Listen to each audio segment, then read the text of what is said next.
देखिए आज ना मैं आप लोगों को बताऊंगा नंबर बेस्ड प्रोग्रामिंग। ये बहुत इम्पॉर्टेंट है। नंबर बेस्ड प्रोग्रामिंग,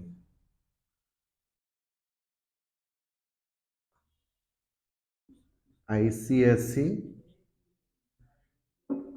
जावा, नाइन्थ में भी पूछा जा सकता है और टेंथ में भी पूछा जा सकता है। नंबर बेस्ड प्रोग्रामिंग कहने का मतलब हुआ कि एक नंबर हम लोग इनपुट करवाएंगे और वो नंबर चेक करेंगे कि एक्स वाई जेड नंबर है कि नहीं। एक्स वाई जेड मीन्स कोई स्पेसिफिक एक नाम होगा और वो चेक करेंगे। हिंट दिया हुआ रहेगा कि वैसे नंबर को हम लोग कैसे रिकॉग्नाइज करेंगे, है ना। फॉर एग्जाम्पल जैसे आज हम लोग सबसे पहला बनाने जा रहे हैं, एक नंबर बनाने जा रहे हैं। जैसे हम बनाने जा रहे हैं डेफिशिएंट नंबर। भैया ये डेफिशिएंट नंबर क्या होता है? तो डेफिशिएंट नंबर उसे बोलते हैं जिस नंबर का sum of factors sum of factors smaller than the number होगा। स्मॉलर देन द नंबर होगा। ठीक है, तो हम लोग ये आज बनाएंगे। पहले डेफिशिएंट नंबर बनाते हैं, फिर डेफिशिएंट नंबर के बाद हम लोग बनाएंगे परफेक्ट नंबर। ये परफेक्ट नंबर क्या होता है? तो जिसका सम ऑफ फैक्टर्स बराबर होना चाहिए n का। किसके बराबर होना चाहिए? n का बराबर होना चाहिए। एग्जाम्पल भी लेकर के देखेंगे। दूसरा है हमारे पास अबंडेंट नंबर। सर ये अबंडेंट, ये सब देखो मिलता जुलता है ना, इसलिए हम ऐसा पढ़ा रहे हैं। ये सब काम में आ जाएगा। सम ऑफ फैक्टर्स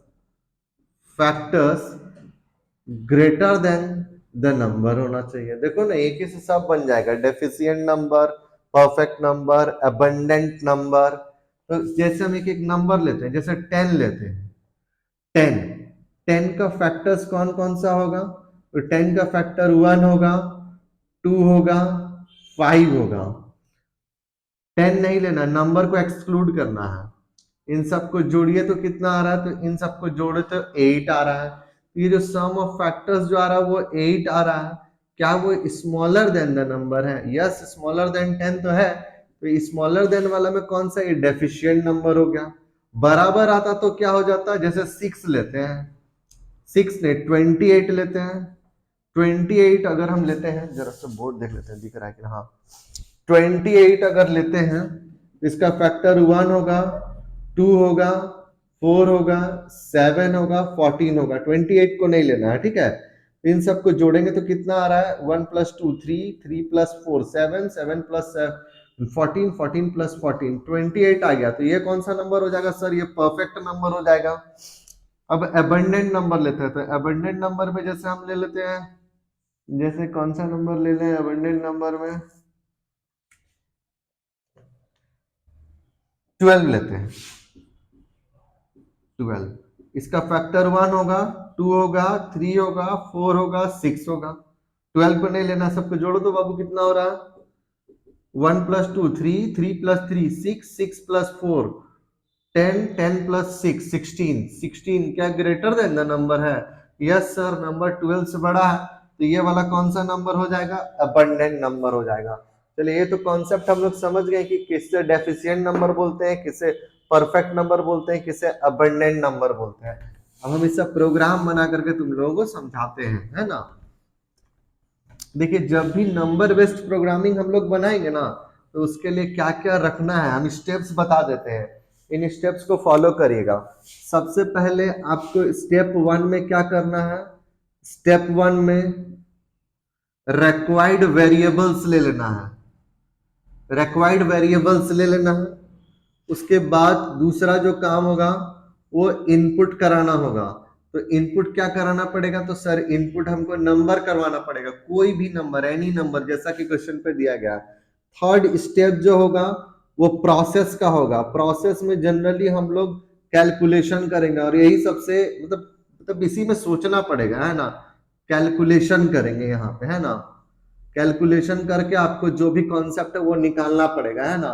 उसके बाद हम लोग फाइनली जो स्टेप 4 है हमारे पास, उसमें हम लोग आउटपुट जनरेट करेंगे, और आउटपुट में भी दो लाइन, या तो डेफिशिएंट नंबर XYZ नंबर हो सकता है या तो नहीं हो सकता है। तो यहाँ पे हम लोग जो आउटपुट जनरेट करेंगे उसमें कंडीशन लगा करके जनरेट करेंगे। कंडीशन में दोनों रखेंगे, ट्रू पार्ट होगा तो यस वो नंबर है, अब फॉल्स हो गया तो फिर वो not deficient number, XYZ number, what ever the number, ऐसे करके। तो ये हमें स्टेप फॉलो करना पड़ेगा। सबसे पहले क्या लेना है सर, रिक्वायर्ड वेरिएबल लेना है। इन वेरिएबल्स को इनिशियलाइज कर लेंगे जिसको जिससे रिक्वायर्ड है। जैसे हम लोग इनटू करते हैं तो 1 रख लेते हैं, और ऐड करते हैं तो 0 रख लेते हैं। उसके बाद एक नंबर इनपुट कराना, फिर प्रोसेस में चलेंगे और फिर आउटपुट। जनरली हम कंप्यूटर में 3 चीज करते ही हैं जो हम लोग पढ़े होंगे, IPO, input process output. Input process and output, है ना, input process and output.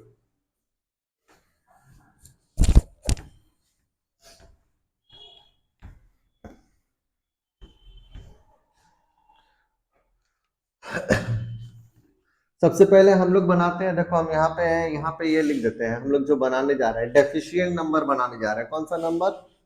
Deficient number.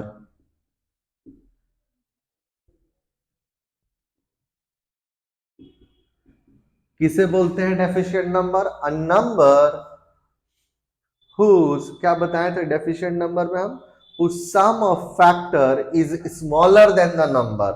अच्छा, smaller than the number, उसे डेफिशिएंट नंबर बोलते हैं। Import Java dot यूटिल dot asterisk, ये बता दिए कब लगाते हैं। क्लास का नाम, अगर देखिए क्लास का नाम बहुत बच्चा लोग कंफ्यूज कर जाता है ना। कुछ कुछ जो स्कूल में मेरा ही नाम लिख के आ जाता है, लेकिन ऐसा कुछ भी नहीं करना है। क्लास का नाम जब आपको नहीं याद रहे तो आप इस तरीका से लिख सकते हैं कि क्वेश्चन नंबर 1 बना रहे हैं तो क्वेश्चन 1 डाल करके लिख दीजिएगा। इसमें नंबर कटेगा नहीं आपका। 7 दिया तो 7 डाल दीजिए, 8 दिया तो 8 डाल दीजिए, है ना। फिर हम लोग यहाँ पे public static void main string args scanner sc equal to new scanner. ये सब तो कॉमन लाइन है, लिखना ही होगा, बहुत बच्चा फैमिलियर है इस सबसे। सेमीकलन। डेफिशिएंट नंबर बना रहे हैं तो सबसे पहले एक नंबर हमें इनपुट कराना पड़ेगा, चलिए गुड। फिर उसके बाद एक लूप चलाएंगे फैक्टर्स को काउंट करने के लिए, और फिर उसका सम ऑफ फैक्टर निकाल लेंगे। क्या निकाल लेंगे? उसका सम ऑफ फैक्टर निकाल लेंगे। देखिए कुछ बच्चा लोग रहेगा कि समझ में नहीं आएगा कितना वेरिएबल, तो यहाँ पे आप कॉमा, जिसमें सम निकालेंगे उसका इनिशियल वैल्यू यहाँ कॉमा लगा करके रखिएगा, और जब खत्म हो जाएगा तो लास्ट में सेमीकोलन। मान लीजिए किसी वेरिएबल का रिक्वायरमेंट होगा तो रख सकते हैं आप। SOPLN, एंटर एनी नंबर, जो नंबर आपने इनपुट कराना है, n equal to SC dot next INT, इससे एक नंबर इनपुट हो जाएगा। उसके बाद हम एक लूप चलाते हैं, for I equal to 1, I is less than the number I plus plus. Equal to कर देते तो नंबर इंक्लूड हो जाता, और नंबर को एक्सक्लूड करना है तो इक्वल टू से हम कम कर दिए। लूप कहां से कहां तक? 1 से n तक। ठीक है, हम दिखाएंगे अभी ऐसा कुछ। यहाँ पे कंडीशन लगाते हैं, if n modulated by I equal to 0, ये रिमाइंडर निकालता है, इसे मॉड्यूलस ऑपरेटर बोलते हैं, है ना। Then s equal to s plus I, all those I will be added to the s, all those I will be added to the s which can divide n, जो n को divide कर रहा है वो सारा I s के साथ जुड़ जाएगा, और जो n को डिवाइड कर रहा है I, वही तो फैक्टर होगा, वही तो फैक्टर होगा, है ना। अब यहाँ कंडीशन डाल देंगे, if s is smaller than n, smaller than n वाला डेफिशिएंट का था, है ना। देन हम लोग यहाँ पे क्या लिख देंगे, SOPLN, n plus is a deficient number। SOPLN, n plus is not a deficient number. ये क्लोजिंग ये ना हम लगाते हैं तो बच्चा लोग पूछता है कि सर ये क्लोजिंग आप क्यों करते हैं ऐसे, है ना। तो हम ये क्लोजिंग इसलिए करते हैं ताकि ब्रैकेट किसी का कोई छूटे नहीं। ये हम अपने लिए नहीं करते हैं, हम तो लिख ही लेंगे, लेकिन हम ये स्टूडेंट्स के लिए करते हैं, ठीक है। सर यहाँ इफ में आप जो है यहाँ ब्रैकेट नहीं लगाएं, क्या ये रन करेगा? जब हमारे पास सिंगल लाइन ऑफ स्टेटमेंट होता है इफ में या फॉर लूप में, तो ये करली ब्रेसेस जो होते हैं वो ऑप्शनल हो जाते हैं ना। आप लगा भी सकते हैं, आप नहीं भी लगा सकते हैं। तो मान लीजिए कोई बंदा यहाँ एक चीज समझा देते हैं कि इफ में यहाँ पे 2 लाइन लिखता है ना, तो कौन सा लाइन इसमें काम करेगा? तो इफ जो है ना ये सिर्फ लाइन 1 को कंसीडर करेगा as a part of the block, और ये जो लाइन 2 है ना इसको अवॉइड कर देगा, ये नॉर्मल फ्लो ऑफ एग्जीक्यूशन में। तो सर जब मान लीजिए लाइन 2 भी हमको इफ के अंदर डालना है, तब आपको यहाँ पे ब्रैकेट डालना पड़ेगा, तब ब्रैकेट मैंडेटरी हो जाता है, ठीक है। ब्रैकेट ऑप्शनल कब होता है? जब एक लाइन रहेगा तो ब्रैकेट ऑप्शनल है, जब 2 लाइन रहेंगे तो क्या है? ब्रैकेट मैंडेटरी है, ठीक है। चलिए ये तो समझा दिया। अब हम यहाँ पे ये समझते हैं कि डेफिशिएंट नंबर कैसे काम। हाँ, किसी वेरिएबल का रिक्वायरमेंट नहीं था तो ये लाइन छोड़िएगा नहीं, यहाँ सेमीकोलन इसमें कन्वर्ट कर दिए, स्टॉप टर्मिनेट कर जाएगा। चलिए मान लीजिए हम यहाँ पे इनपुट कराते हैं, ये इनपुट कराते हैं 10 इनपुट कराते हैं। चलिए तो ये n का वैल्यू 10 है, ये लूप कहां से कहां तक चलेगा? लेस देन n तक। तो ये 1 के लिए चलेगा, 2 के लिए चलेगा, 3 के लिए, 4 के लिए, 5 के लिए, 6 के लिए, 7 के लिए, 8 के लिए, 9 के लिए। i का पहला वैल्यू क्या है? These are the truth values of i। ये सारा वैल्यू किसका है? Truth values of i। तो i का फॉल्स वैल्यू क्या होगा? लास्ट 10 हो जाएगा, इसमें लूप फॉल्स कर जाएगा। हम लोग यहाँ पे चेक करते हैं n का वैल्यू कितना है, कोई बच्चा बताइए। तो n का वैल्यू यहाँ पे 10 है, 10, और i का पहला वैल्यू क्या है? 1 है। क्या 10 1 से कटता है? 10 1 से डिविजिबल है? यस। तो वो 1 आकर के इसमें जुड़ गया, ऑलरेडी इसमें 0 प्लस 1 था। चलिए आते हैं, क्या 10 next value of i is 2। क्या 10 2 से भी डिविजिबल है? यस। तो 2 से डिविजिबल है, फिर 2 जुड़ जाएगा। फिर तीसरा वैल्यू क्या है? 10। क्या 10 3 से डिविजिबल है? नहीं। क्या 10 4 से डिविजिबल है? नहीं। क्या 10 5 से डिविजिबल है? यस। तो ये वाला 5 भी आकर के इसमें जुड़ जाएगा। फिर आते हैं, क्या 10 6 से डिविजिबल है? नहीं। क्या 10 7 से डिविजिबल है? नहीं। क्या 10 8 से डिविजिबल है? नहीं। क्या 10 9 से डिविजिबल है? नहीं। अब लूप नहीं चलेगा, अब हम लोग बाहर आ जाते हैं। अब हम लोग बाहर आ जाते हैं, आ गए यहाँ पे। तो यहाँ पे आते हैं तो इसका वैल्यू कितना है, कोई बच्चे बताइए, जोड़िए तो। 1 प्लस 2 प्लस 5 कितना हो जाता है? 8। एस का वैल्यू कितना है? 8, है ना। एस का वैल्यू कितना है? 8। और एन का वैल्यू कितना है? 10। कंडीशन ट्रू है या फॉल्स है? ट्रू है। तो क्या प्रिंट करेगा? एन का वैल्यू, एन तो 8 पड़ा हुआ है, 8 is a deficient, sorry 10 is a deficient number. समझ गए? 10 इज अ डेफिशिएंट नंबर, ठीक है। तो कॉन्सेप्ट क्लियर हुआ होगा डेफिशिएंट नंबर का। चलिए सर आप डेफिशिएंट नंबर तो इसमें बना दिए, और तो परफेक्ट नंबर भी तो हम लोग इसी में निकाल सकते हैं, ठीक है। देखिए हम यहां से मिटा करके बनाते हैं, ठीक है। परफेक्ट नंबर, परफेक्ट नंबर का कॉन्सेप्ट क्या था बच्चों?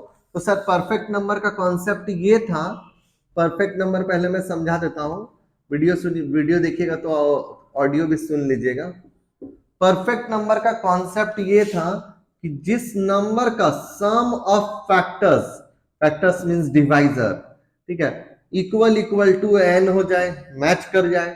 तो फॉर एग्जांपल जैसे हम एन में 6 लेते हैं, तो 6 का फैक्टर कौन है? 1 है, 2 है और 3 है, और देखो तो बराबर आ रहा है क्या? 6 और 6 मैच कर गया, तो ये क्या है? परफेक्ट नंबर है।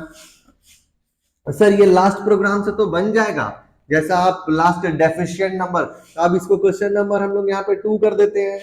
अब चले आते हैं इसमें, नंबर इनपुट हो चुका है, सम का इनिशियल वैल्यू 0 है, जिसमें हम सम ऑफ फैक्टर्स निकाल रहे हैं। एक लूप चला देंगे for I equal to 1 and I is less than, number को एक्सक्लूड करना है इसलिए हम लेस देन, नंबर इंक्लूड करना रहता तब हम लोग क्या लेते हैं? इक्वल टू लगा देते हैं, और ये आई प्लस प्लस बढ़ाते हैं। देखिए दो चीज हम बताते हैं, जब आई का वैल्यू यहाँ पे प्लस प्लस लगाएं तो आई का जो वैल्यू है एक एक करके बढ़ेगा, तो इसे हम लोग काउंटर बोलते हैं। और अगर 2 या 2 से ज्यादा करके बढ़ाना है तब आपको शॉर्ट हैंड यूज करना पड़ेगा, ऐसे आई प्लस इक्वल टू 2। तो ये आई का वैल्यू दो दो करके बढ़ाएगा, तो इसे काउंटर बोलते हैं और इसे एक्यूमुलेटर बोलते हैं। याद रखना एग्जामिनेशन में पूछेगा what is the difference between counter and accumulator. तो counter is a variable whose value is always updated by one, either increment और decrement, and can be created through the unary increment or decrement. What is an accumulator? An accumulator is a variable whose value is updated by two or more, even using shorthand operator. Using shorthand, यहाँ division into modulation, आप यहाँ कुछ भी लगा सकते हैं, subtraction plus लगा सकते हैं। एक्यूमुलेटर का मतलब ही होता है वैल्यू को आप अपना मनचाहा दो या दो से ज्यादा से अपडेट करें। काउंटर का मतलब गिनना होता है ना, इसीलिए वो वन करके रहेगा। ठीक है, चलिए हम लोग बना रहे हैं परफेक्ट नंबर बना रहे हैं, तो यहां फिर से वही वाला लाइन लिख देंगे, if n modulated by i equal to 0 then s equal to plus i। अरे सर ये आप नया लिख दिए कुछ यहाँ पे, ये शॉर्ट हैंड से लिखा गया है, इसका मतलब सेम ही है, s equal to S plus I होता है ना, ये दोनों सेम ही है। ठीक है, एग्जामिनेशन पे थोड़ा टाइम बच जाए या कुछ हो जाए, इसलिए हम लोग यूज कर लेते हैं, शॉर्ट हैंड यूज कर लेते हैं। पहले ही जावा वाला सोच रखा है ना, क्या मुस्लिम जी सोच लिए।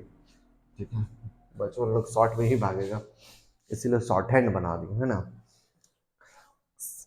अब देखिए यहाँ पे इस बार क्या कंडीशन लिखेंगे बच्चों, if s equal to n, तब क्या प्रिंट होगा, SOP n plus is a perfect number, else SOP n plus is not a perfect number. जैसे हम इनपुट कराते हैं, ये हटाओ, ये काम खत्म हुआ इसका। जैसे हम इनपुट कराते हैं 6, ये लूप कहां से कहां तक चलेगा बच्चों, ये 1 के लिए, 2 के लिए, 3 के लिए, 4 के लिए, 5 के लिए। n में क्या पड़ा हुआ है, तो 6 पड़ा हुआ है। क्या 6 1 से कटता है, मतलब सॉरी 6 1 से डिविजिबल है, यस, तो इसमें 1 जोड़ दीजिए। क्या 6 2 से भी डिविजिबल है, यस, तो इसमें 2 जोड़ दीजिए। क्या 6 3 से भी डिविजिबल है, यस, इसमें 3 भी जोड़ दीजिए। क्या 6 4 से डिविजिबल है, नहीं। क्या 6 5 से डिविजिबल है, नहीं। चलिए अब तो लूप चल गया, लूप के लिए ही ये लिखे थे हम, लूप चल के खत्म हुआ, बाहर निकलते हैं। s का वैल्यू कितना है, 1 + 2 + 3 इक्वल टू 6। यहाँ पे 6 और n में ऑलरेडी क्या पड़ा हुआ है, 6 और 6 दोनों मैच कर गया, यस, तो ये वाला गेट ओपन कर देते हैं और क्या प्रिंट करेगा, 6 इज अ परफेक्ट नंबर। समझ गए, चलिए 6 इज अ परफेक्ट नंबर।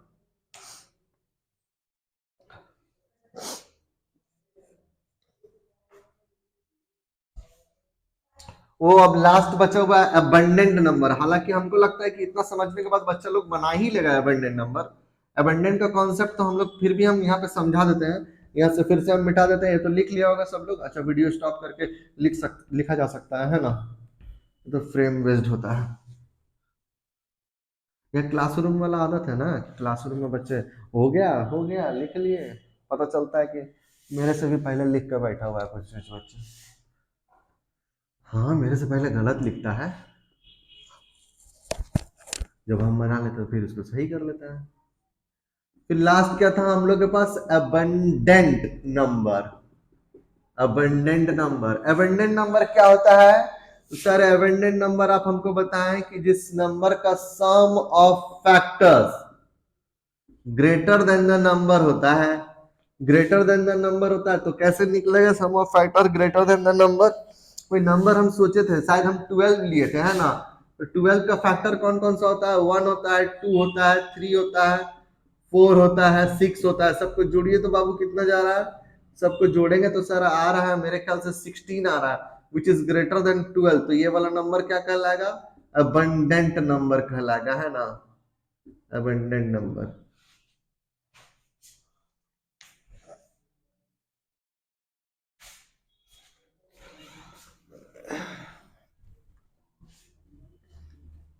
कितना नंबर हम लोग क्वेश्चन बना रहे हैं, सर क्वेश्चन नंबर हम लोग 3 बना रहे हैं, अबंडेंट नंबर। अब सब कुछ सेम रहना चाहिए, देखिए तीनों एक ही जैसा है इसीलिए हम साथ में बता रहे हैं। ठीक है, अबंडेंट नंबर हम लोग कैसे निकालेंगे, तो फॉर आई इक्वल टू, हर केस में एन को एक्सक्लूड ही करना है ना, एन को इंक्लूड नहीं करना है, ठीक है। आई प्लस प्लस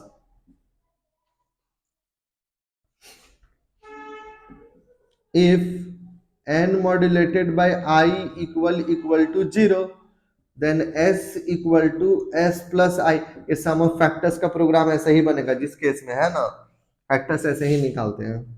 अब यहाँ क्या लिख देंगे, if s is greater then n, है ना, जब s का वैल्यू ग्रेटर देन 10 हो जाए तो क्या प्रिंट कर रहा है, S O P L N N plus is, कौन सा नंबर है, एन होगा, एन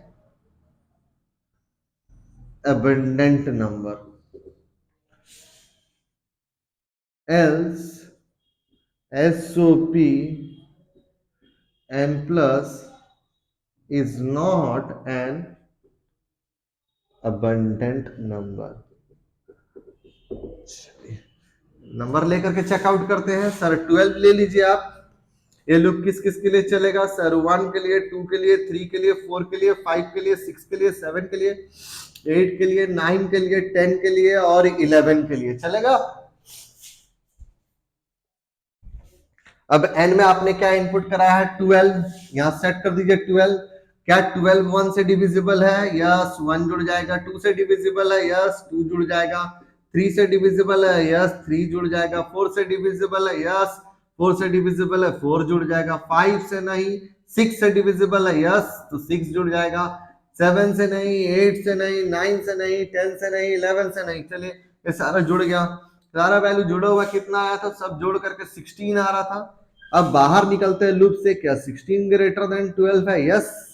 क्या प्रिंट करेगा, n का वैल्यू 12 है, 12 के साथ ये वाला मैसेज जोड़ देगा तो क्या प्रिंट करेगा, इज एन अबंडेंट नंबर। सब लोग समझ गए हैं, यस समझ ही गए होंगे। चलिए इससे ना एक और नंबर हम बनवा देते हैं, प्राइम नंबर और कंपोजिट नंबर, वो भी आप लोगों को याद हो जाएगा, है ना। देखिए ये तो हो गया ना, हटा दें।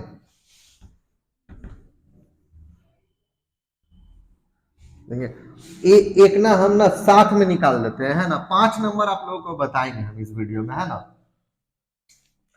चलिए ये हटा देते हैं।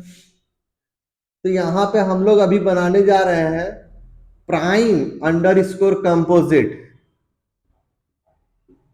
9 10 में पढ़ते हैं तो सभी बच्चों को जनरली पता ही होगा कि प्राइम नंबर किसे बोलते हैं।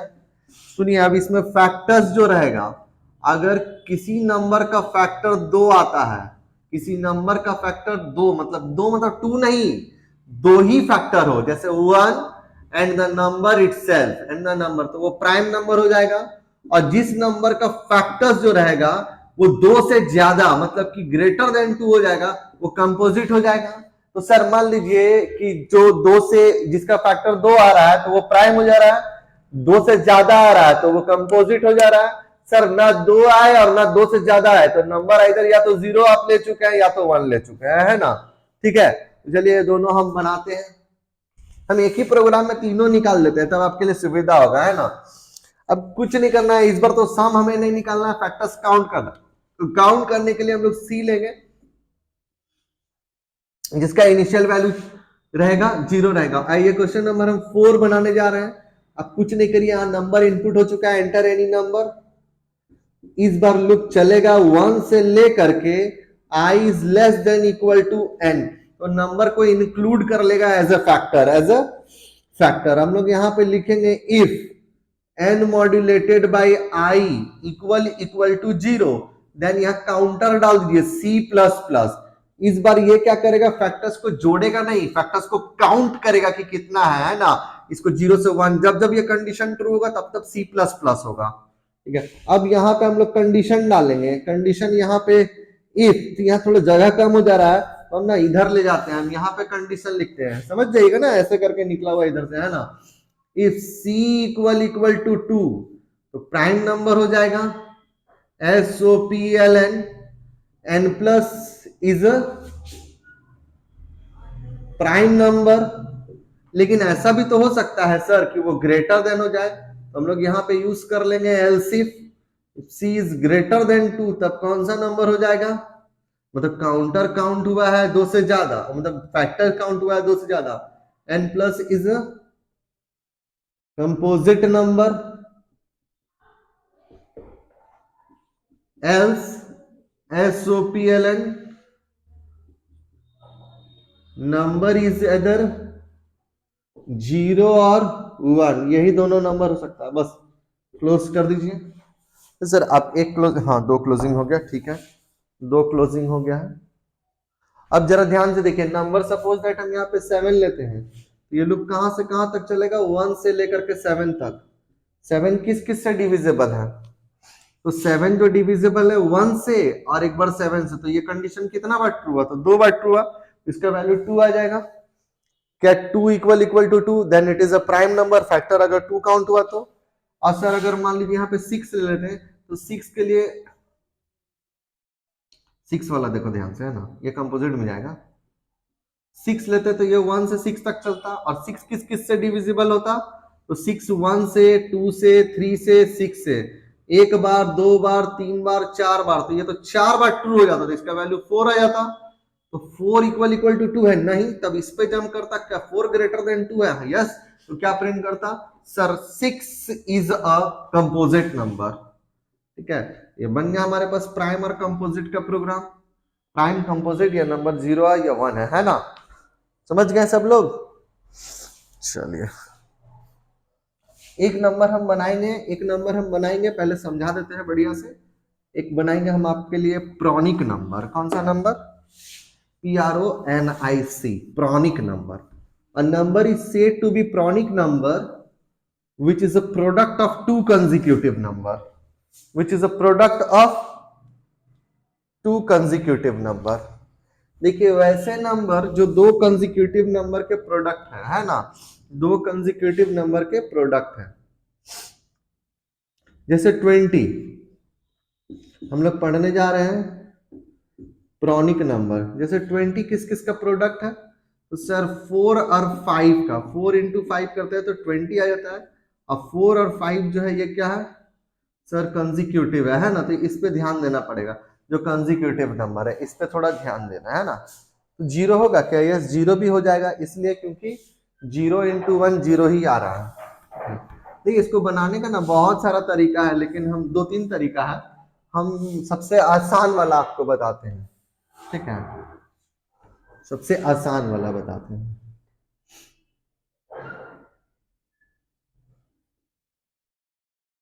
इंपोर्ट प्रॉनिक बना रहे हैं, जावा डॉट, बहुत कल और 5 नंबर आज जैसे पढ़ाए ना, कितना नंबर पढ़ा दिया हम आज, हम पढ़ाए आपको ये अबंडेंट नंबर, परफेक्ट नंबर, और एक पढ़ा है डेफिशिएंट नंबर, फिर पढ़ा है प्राइम नंबर, कंपोजिट नंबर और प्रॉनिक नंबर, ये सब पढ़ा रहे हैं। और नेक्स्ट सेशन में और 10-12 नंबर पढ़ाएंगे, है ना।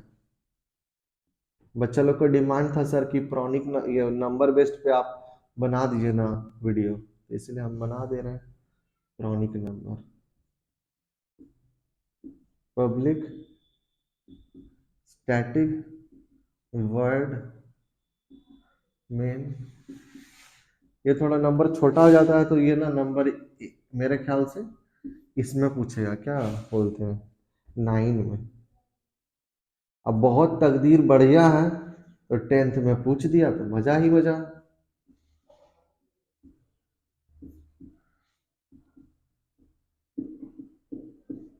system.in,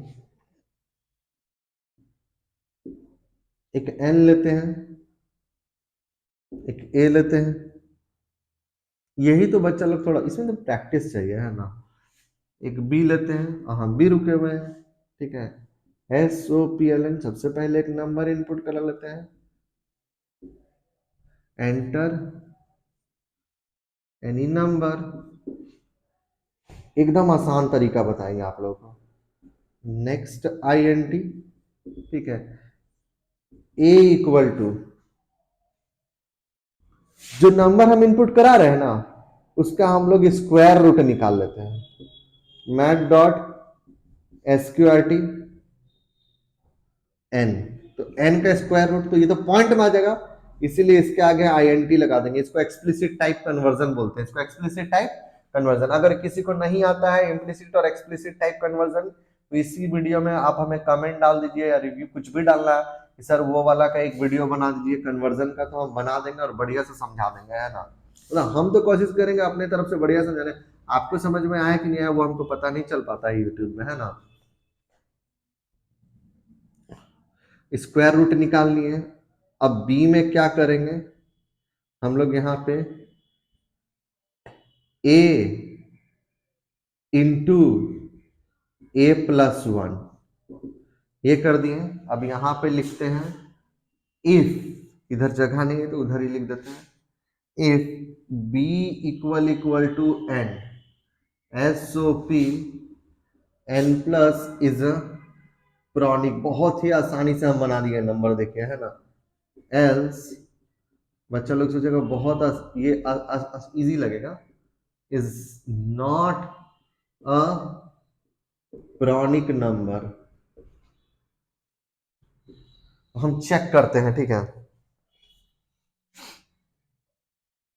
जैसे हम यहाँ पे 20 लेते हैं, 20 का स्क्वायर रूट निकालेंगे तो 20 का स्क्वायर रूट 4 पॉइंट समथिंग होगा, 4 पॉइंट एक्स वाई कुछ भी होगा। लेकिन वो 4 पॉइंट समथिंग अगर हम लोग इंटीजर में राउंड अप करेंगे तो यहाँ तो 4 आ गया 4। अब a का वैल्यू 4 है, 4 इंटू ए प्लस वन मतलब 4 प्लस 1 5 हो गया। 4 इंटू 5 कितना हुआ बच्चों, 20 हुआ। तो b में भी कितना चला गया, 20 चला गया। अब इधर आते हैं, b में 20 ठहरा और n में भी आप जो इनपुट कराते हैं वो भी 20 है, दोनों मैच कर गया क्या, it is a pronic number, 20 is a pronic number. तो सर ऐसा कोई नंबर लीजिए तो जो प्रॉनिक है नहीं, तब समझ में आएगा। हाँ तो चलिए ना ले लेते हैं प्रॉनिक जो नहीं है। 16 प्रॉनिक नहीं है, 16 किसी भी कंसेक्यूटिव नंबर का प्रोडक्ट नहीं होता है। तो 16 का स्क्वायर रूट निकालेंगे तो कितना होगा, 16 का स्क्वायर रूट निकालेंगे तो 4.0 होगा। और इसमें कितना चला जाएगा 4, तो इसमें 4 चला गया। और ये 4 पड़ा हुआ है, इंटू 4 प्लस 1 इधर 5 हो गया। 4 इंटू 5 20 होता है। तो बी में आया 20 आया और एन में पड़ा हुआ 16, दोनों मैच करता है क्या, दोनों तो मैच नहीं किया। तो क्या प्रिंट करेगा, 16 is not a pronic number. एक और 12 लेके देखिए तो सर 12 तो है pronic number. As we know that 12 एक प्रॉनिक नंबर है क्योंकि ये 3 और 4 का प्रोडक्ट है, और 3 और 4 जो है वो कंसेक्यूटिव है, 3 और 4 जो है वो कंसेक्यूटिव है ना। चलिए देखते हैं ये कर रहा है कि नहीं, काम कर रहा है कि नहीं, है ना। तो सबसे पहले हम लोग यहाँ पे इनपुट कराते हैं 12। 12 किसका वैल्यू है, तो 12 n का वैल्यू है। 12 का स्क्वायर रूट निकालेंगे तो कितना होगा, तो 3 पॉइंट समथिंग होगा। 3 पॉइंट समथिंग जो वैल्यू होगा, 3 पॉइंट मान लीजिए 3.23 व्हाटएवर। यहाँ पे कितना जाएगा ए में, सर ए में पता है क्या जाएगा, ए में 3 जाएगा, ए में 3 चला जाएगा। अब ए का वैल्यू 3 है और इनटू करेंगे 3 प्लस 1, उसमें कांस्टेंट ऐड कर दे रहे हैं कंसेक्यूटिव बनाने के लिए, तो 4 हो गया। और 3 इंटू 4 कितना होता है, 12 होता है। तो इसमें कितना चला जाएगा, 12 चला गया। अब आते हैं यहाँ पे हम लोग, b का वैल्यू 12 है और n का भी वैल्यू 12 है, तो क्या हो जाएगा, कोई बच्चा बताइए। सर ये प्रिंट कर देगा 12 is a pronic number, 12 is a pronic number. क्या आप सभी लोग समझ गए, ठीक है, सब लोग समझ गए। तो आज हम जितना नंबर बताए हैं आप लोगों को समझ में आया है। नेक्स्ट क्लास में हम थोड़ा एलसीएम, एचसीएफ, ये फैक्टराइजेशन मेथड्स, ये सब का बताएंगे हम आप लोगों को। और कुछ बच्चे कह रहे हैं कि सर बेसिक में थोड़ा सा अगर बता देते तो बढ़िया रहता। तो बेसिक के लिए एक टोटल क्लास ही रहेंगे, एक लाइव क्लास रखेंगे बेसिक के लिए, है ना। जो लोग ज्वाइन करेंगे मुझे मैसेज कर दीजिएगा, ठीक है। चलिए बस आज के लिए इतना, मेरा क्लास स्टार्ट हो जाएगा 5 बजे से, बच्चे लोग आ रहे हैं, है ना। Bye, good night.